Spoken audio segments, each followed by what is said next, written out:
नमस्कार दोस्तों, जुड़ चुके हैं हम और शुरू हो गया है धमाल। आज बात करेंगे ऐसे कुछ अस्पतालों की जहां पर डेड बॉडी को रखकर पैसा बनाया गया और ऐसे कई गरीबी परिवार को लूटा गया। बात करेंगे संजीव की, जो नोएडा के फोर्टी हॉस्पिटल में काम करते हैं। दरअसल संजीव हॉस्पिटल में पिछले 7 सालों से काम कर रहे थे और ये हॉस्पिटल के रेडिएटर लार्जेस्ट थे और बताया जाता है इनकी ड्यूटी करीब सुबह के 8 बजे खत्म हो जाता है। 15 अप्रैल को सुबह के 6 बज रहे थे। संजीव हॉस्पिटल में काम कर रहे थे और उन्हें वॉशरूम लगी। वॉशरूम करने के लिए अंदर गए और वॉशरूम में ही उनकी डेथ हो गई। दरअसल जब संजीव वॉशरूम के अंदर गए तो लगभग 1 घंटे बीत गए और एक आदमी वॉशरूम करने के लिए गया तो दरवाजा खटखटाया तो कोई रिप्लाई नहीं आया। उसके बाद दरवाजे को तोड़ा गया तो उनमें संजीव की बॉडी निकली। अब डॉक्टर ने चेक किया तो वह मर चुका था। हैरानी की बात यह है कि जब संजीव 6 बजे ही मर चुके थे तो उन्हें घर इन्फॉर्म क्यों नहीं किया गया। संजीव के पिता ने कहा कि मुझे किसी और के थ्रू इन्फॉर्म मिली कि हमारा बेटा मर चुका है। पूरा मैनेजमेंट पूरा शामिल है इन लोगों का और फोर्टिस का पूरा स्टाफ शामिल है। जीडीएस सिक्योरिटी सारा का सारा इन्वॉल्व है। अब बताइए क्या करूं, मैं 26 साल का लौंडा मार दिया और 11:30 बजे ये इन्फॉर्मेशन दे रहे हैं मुझे। इनको 10 मिनट का रास्ता है मेरा। 6 बजे का मरा हुआ बेचारा।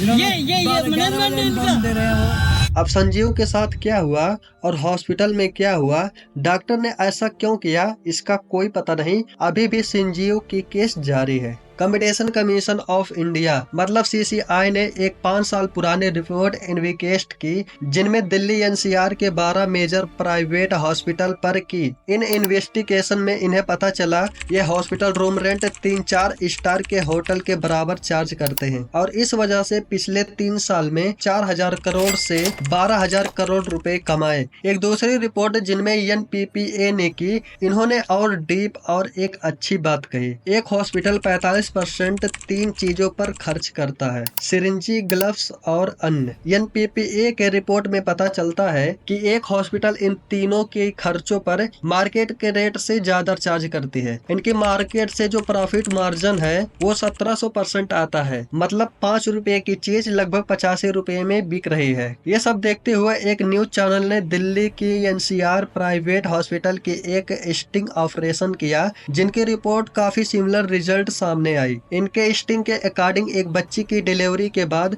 हॉस्पिटल में 5 डायपर के लिए 200 रुपए चार्ज लिए। एक दूसरे पेशेंट किडनी स्टोन के लिए प्राइवेट हॉस्पिटल पहुंचती है तो उसे 6 दिन का खर्चा 2 लाख रुपए बताया गया। एक और केस देखेंगे जिसका नाम आद्या सिंह है, जिसकी उम्र लगभग 7 साल है। इस बच्ची को डेंगू की वजह से गुड़गांव के हॉस्पिटल में एडमिट कराया गया और 15 दिन बाद बच्ची की डेथ हो गई और बिल बना 18 लाख का। एक और केस देखेंगे जिसमें ब्रेन डेड बच्चे को 1 महीने तक वेंटिलेटर पर रखा गया और उसके पेरेंट्स को बताया गया कि बच्चा अभी जिंदा है और उसका ट्रीटमेंट चालू है। जब उनके पिता को पता चला कि ये डॉक्टर हमारे साथ स्कैम कर रहा है तो उनके पिता ने केस कर दिया तो हॉस्पिटल वालों को बाद में पेरेंट्स को 5 लाख रुपए देने पड़े। एक और केस देखेंगे जिनमें एक औरत के पेट में जुड़वा बच्चा होते हैं और वो अपने पति के साथ डिलीवरी चेक कराने के लिए एक फेमस हॉस्पिटल में पहुंचती है। ये फेमस हॉस्पिटल दिल्ली के शालीमार बाग में स्थित है। डॉक्टर चेक करता है और सोनोग्राफी के दौरान बताता है कि प्रेगनेंसी में कुछ प्रॉब्लम है।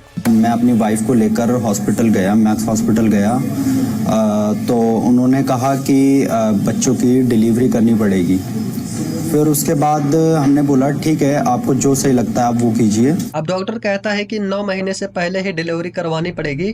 डॉक्टर ने उनकी पत्नी को बोलते हैं कि बच्चे 9 महीने से पहले जन्म ले रहे हैं तो उन बच्चों को 4 दिनों तक स्पेशल यूनिट में रखा जाएगा। मजबूरी का फायदा उठाते हुए डॉक्टर ने स्पेशल यूनिट का 1 दिन का चार्ज 1 लाख रुपए बताया। अब उन पेरेंट्स के पास कोई ऑप्शन नहीं था तो उन्होंने जैसे तैसे कर पैसा इकट्ठा किया और डिलीवरी करवाना शुरू कर दिया। अब डॉक्टर ने डिलीवरी के दौरान ही एक बच्चे को डेड डिक्लेयर कर दिया और थोड़ी देर बाद दूसरे बच्चों को भी डेड डिक्लेयर कर दिया और बच्चे को प्लास्टिक में पैक कर उनके पेरेंट्स को दे दिया। थोड़ी देर बाद पेरेंट्स को पिछले गेट से बाहर निकलवा दिया। बताया कि डिलीवरी के वक्त एक बच्ची की मौत हो गई। और 1 घंटे बाद दूसरे बच्चे को भी मृत बताकर उसके शव को पार्सल में पैक कर दिया गया। अब उनके पेरेंट्स बच्चे को लेकर जा रहे थे तो थोड़ी देर पहुंचे तो प्लास्टिक में हलचल होने लगे। जब उनके पेरेंट्स ने चेक किया तो उनका एक बेटा जिंदा था। तो हमने देखा कि जो पैकेट में जिसमें उसको पार्सल में पैक कर रखा था उसमें कुछ हलचल सी महसूस की हमने। उसमें देखा कि मतलब उसमें कुछ हलचल सी है, कुछ एक्टिविटी सी हो रही है उसमें। तो हमने जब पार्सल खोल के देखा तो बच्चा सांस ले रहा था। उनके पेरेंट्स ने बच्चे को दूसरे हॉस्पिटल में ले गए और उसे 5 दिनों तक वेंटिलेटर पर रखा गया, लेकिन वह बच्चा बच नहीं पाता है और मर जाता है। मेरा मानना है कि अगर आप लोग के साथ भी ऐसा कुछ होता है तो अपने परिवार का स्वयं ध्यान रखें।